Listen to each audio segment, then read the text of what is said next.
श्रीरघुराज पदाब्ज निकेतन पंकजलोचन मंगलराशे चंड महाभुज दंड सुरारि विखंडन पंडित पाहि दयाळो पातकिनं च समुद्धर मां महतां हि सतामपि मानमुदारं त्वां भजतो मम देहि दयाघन हे हनुमत् स्वपदाम्बुजदास्यम्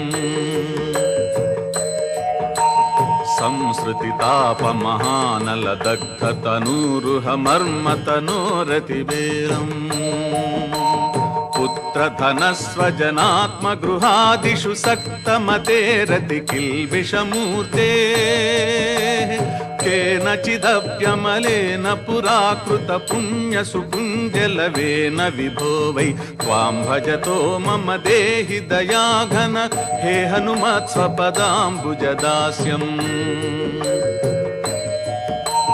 संसृतिकूपमनल्पमघानि निदाघनिदानमजस्रमशेषम् प्राप्य सुदुःखसहस्रभुजङ्ग विषैकसमाकुल सर्वतनूर्मे घोरमहाकृपणापदमेव गतस्य हरे पतितस्य भवाब्धौ त्वां भजतो मम देहि दयाघन हे हनुमत् स्वपदाम्बुजदास्यम् संसृति सिन्धु विशाल कराळ महाबल काल झषग्रसनार्तम् व्यग्र समग्र धियं कृपणं च महामदनक्र सुचक्र हृतासुम् कालमहारसनोर्मि निपीडितमुद्धर दीनमनन्यगतिं मां त्वां भजतो मम देहि दयाघन हे हनुमत् स्वपदाम्बुजदास्यम् संसृति घोर महागहने चरतो मणिरञ्जित पुण्यसुमूर्ते मन्मथ भीकर घोर महोग्र मृग प्रवरार्जित गात्र सुसन्धे मत्सरताप विशेष निपीडित बाह्यमतेश्च कथं चिदमेयम् त्वां भजतो मम देहि दयाघन हे हनुमत् स्वपदाम्बुजदास्यम् संसृति वृक्षमनेक शताघनिदानमनन्त विकर्म सुशाखम् दुःखफलं करणादिपलाशमनङ्ग सुपुष्पमचिन्त्य सुमूलम्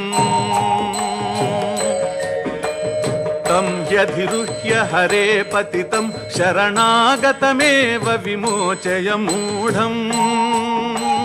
त्वां भजतो मम देहि दयाघन हे हनुमत् स्वपदाम्बुजदास्यम् संसृति पन्नग वक्त्र भयङ्कर दंष्ट्र महाविषदग्ध शरीरम् प्राण विनिर्गम भीति समाकुल मन्धमनाथमतीव विषण्णम् मोह महाकुहरे पतितं दययोद्धर मामजितेन्द्रिय कामम् त्वां भजतो मम देहि दयाघन हे हनुमत् स्वपदाम्बुजदास्यम् इंद्रिय नामक चौर गणैर्हृत तत्व विवेक महाधन राशिम् संसृति जाल निपातितमेव महाबलिभिश्च विखण्डित कायम्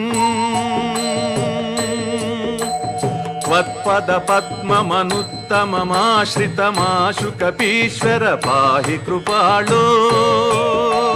त्वां भजतो मम देहि दयाघन हे हनुमत् स्वपदाम्बुजदास्यम्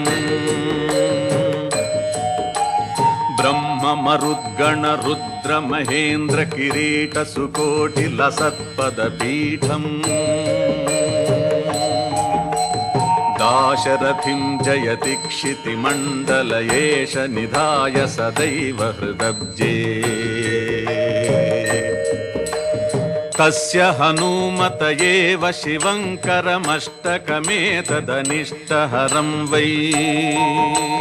यः सततं हि पठेत् स नरो लभतेऽच्युत रामपदाब्जनिवासम्। इति श्रीमधुसूदनाश्रमशिष्याच्युत विरचितं श्रीमद् हनुमदष्टकं सम्पूर्णम्।